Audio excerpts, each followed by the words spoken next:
So what have you seen then with the vaccines? Is it kind of like tomato? We pumped vaccines into a whole bunch of people, which, by the way, the original 2 vaccines, is it BioNTech and is it Pfizer or Moderna? They pulled them now. So there's 2 vaccines where the original vaccines are no longer available.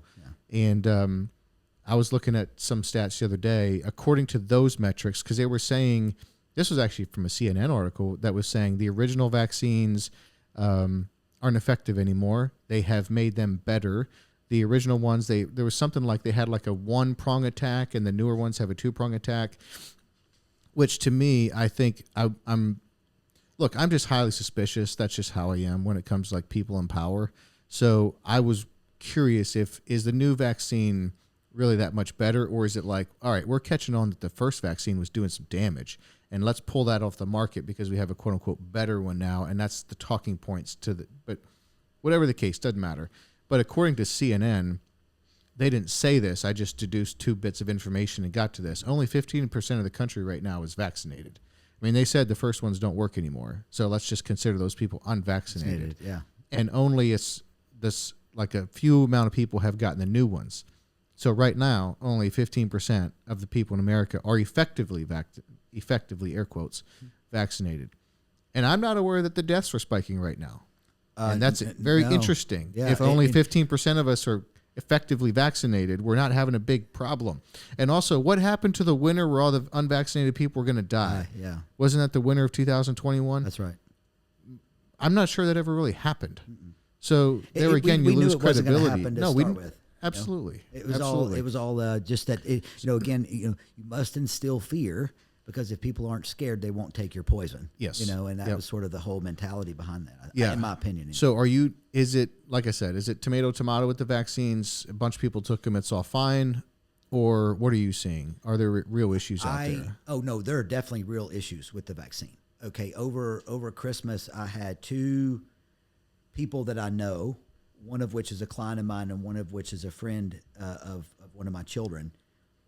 The client of mine is built like a college running back, works out, is a really formidable guy, right? Not somebody who is just sitting around eating bonbons.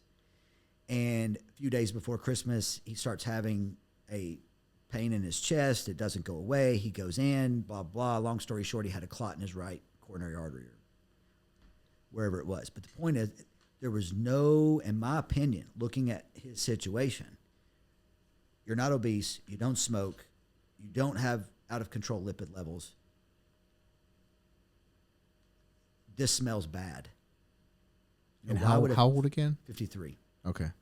The other 53-year-old guy was found dead by his child in the bed. Now, I mean, I'm not saying that those things don't happen, just like young people dying of COVID, right? That happened back with H1N1, and we knew it was going to happen with this too. So that's a sad situation. But it's not unexpected. Mm-hmm. But when you start seeing unexpected rise in 53-year-old men who are dying of what we would call thrombotic phenomenon, right? Thrombosis meaning clot forming, right?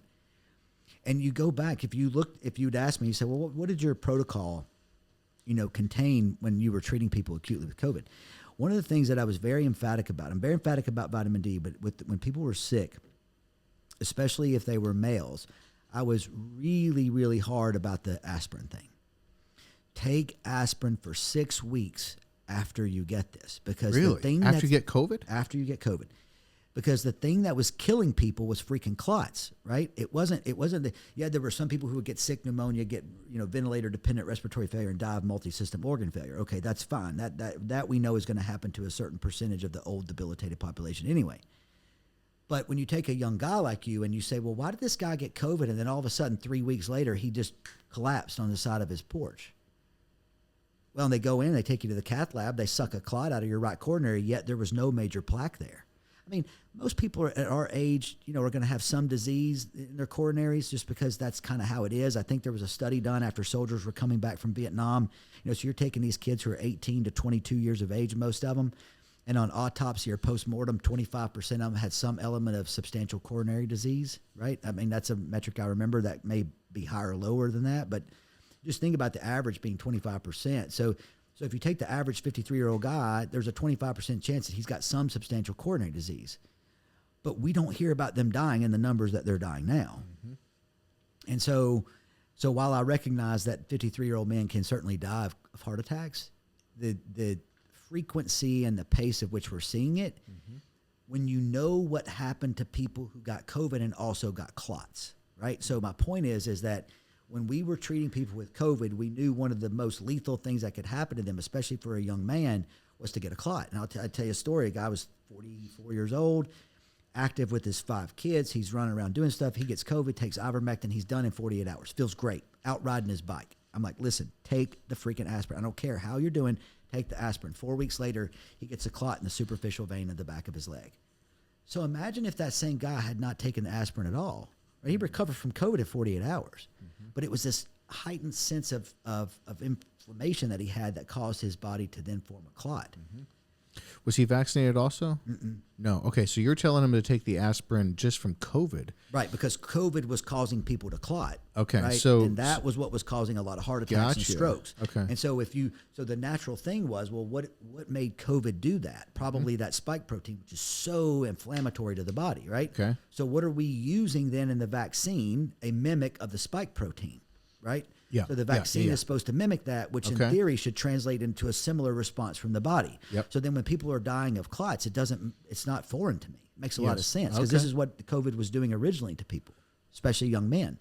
And guess who's dying of strokes and heart attacks right now? Young men. Exactly. Well, I heard that, or I saw rather, that 28% of Americans now know someone who's had an adverse effect from the COVID vaccine. Mm-hmm. That's very high. Absolutely. I mean, and that's probably underreported. Probably. This motorcycle over here, bike. The guy I bought this bike from is still alive, but his best friend had a bike, and these 2 bikes, this bike and the guy who died, the other bike, have never been on a road trip without each other. And the other bike's a little nicer, and he was 60 years old. He had just turned 60. No issue, no health issues, no pre-existing conditions, nothing. He had plans for his life. He was like within a year or 2 of retiring. Vaccine, 2 weeks later, dead. Mm-hmm. And the guy that I bought this bike from said he was my best friend. These bikes have never been on a road trip without each other. I don't want to keep this bike. So my buddy bought the other one, and I bought this one. Yeah. But that's like... It's like so tangible for me, you know, like that guy, 60, you shouldn't die unexpectedly at 60. That's right. And the fact that the vaccine happened 2 weeks before he died, completely healthy, no priors. It's like, come on. You think that's chance? It's possible. It is possible. Absolutely. I agree with you. It is possible that vaccine had nothing to do with it, but improbable. It certainly smells bad, doesn't it? Yeah, it's unlikely. I know you had mentioned that you hadn't seen this book, but man, I think it's worth getting. I think I just got this on Amazon, Cause Unknown, The Epidemic of Sudden Deaths in 2021 and 2022. Edward Dowd, who wrote it, was hired at BlackRock. I mean, they're one of the big ones. Yeah. And he was a managing director from 2002 till I forget how long. It was over a decade, I think he was there, and his fund went from $2 billion to $14 billion. So they don't let just anyone run a $14 billion fund. Yeah. And to run a $14 billion fund, you got to know about statistics and trends, and the economy, broader trends. Yeah. Yeah. You gotta have. They don't let dummies do that. Yeah. But you got to be good with numbers, and you have to notice trends. That's how they make their money. So he wrote this book because of the alarming trends in excess deaths. So if you look at excess deaths age 18 to 64, all-cause mortality, it spiked 40% in like a year. And he was saying that in the book, anyway, it says that to go from to have a 10% increase in all-cause mortality would be a 1 in 200 year event. Mm-hmm. But we had a 40% increase. And what's interesting is that increase did not happen in 2020. It happened when the vaccine rolled out. Kobe, can you pull up one of those? Yeah, look at this.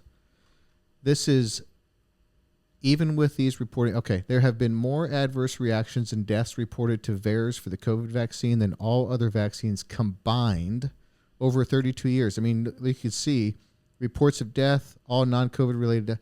Like, the numbers are minuscule until you get to 2021 and 2022. And we know even those numbers are probably drastically underreported. Yeah. Can you pull up the one that has, it shows the spike in, yeah, look at that. Look at that. So these are COVID-19 deaths before and after mass vaccinations. The one on top happens to be Thailand. And you can see, Kobe, can you zoom in on the date there where it has like that shot? What is that? That's February 24th. Okay, zoom back out. So February 24th, 2021. So until, for those that can't see, here's a chart showing for all of 2020 and until February 24th of 2021, you know, the increase in deaths was fairly low in Thailand. I mean, you can't even see it on the chart. And then after the mass vaccination, it spikes. Yeah. Yeah, not surprising. I mean, I think that the sort of charlatans who were saying this early, were, as you said, censored, marginalized, discredited. And yet here we are, 18 months later, and everything they said, we're going to see a spike in all-cause mortality. We're going to see rises in cancer deaths that are unexplained. I mean, I had a guy come in with a tumor bigger than a softball in his left axilla, his left armpit. And I mean, this was a really rare, uncommon T-cell lymphoma that had happened. And I asked him, I said, which shoulder did you get the jab in? He said, this one, twice. So the interesting thing is that he had no other disease anywhere throughout his body. None. They could find no other detectable lymph nodes except this one massive lump right here in his arm. And that happened after the vaccine? Correct. About 2 months. Oh my gosh. That was like 4 months, I think, on that graft is where the death started, right? When you sort of started to see that inflection point. But the point is that, that's like, I'm just convinced, man, this is not for everybody. I mean, I know a lot of people who got it, they don't have anything seemingly wrong with them. I don't know what's going to happen in 10 years, but, I mean, you have to be a fool to look around right now and not be, this is hurting people.